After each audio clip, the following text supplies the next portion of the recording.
చాలా సంతోషంగా ఉంది. ఇవాళ మన ప్రభుత్వం లేకపోయినా కూడా తెలంగాణలో ఇంత గొప్ప కార్యక్రమం చేసినటువంటి శ్రీ చంద్రముఖి చంద్రశేఖర్ గారికి గట్టిగా మీ అందరి కలిదారుల మధ్య ఒక్కసారి చప్పట్లతో ఆయనకి ఒక మంచి బూస్టింగ్ ఇవ్వాల్సిన మనస్ఫూర్తిగా కోరుకుంటే ఉన్నా.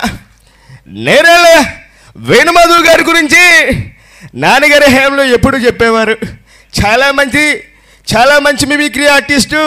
అలాగే ఒక పద్మశ్రీ మిమిక్రీలో తీసుకున్న వారు ఎవరైనా ఉన్నారు అంటే సగర్వంగా కూడా చెప్తా ఉన్నా, అది నేరేళ్ళ వేణుమాధవ్ గారే అని చెప్పి నేను తెలియజేసుకుంటా ఉన్నా. అది ఆయనకొక్కరికే కాదు, మన అందరికీ, మన మిమిక్రీ ఆర్టిస్టులందరికీ దక్కిన గౌరవం ఆయనతో పాటు అని కూడా నేను తెలియజేసుకుంటా ఉన్నా, మరొకసారి గుర్తు చేస్తా ఉన్నా.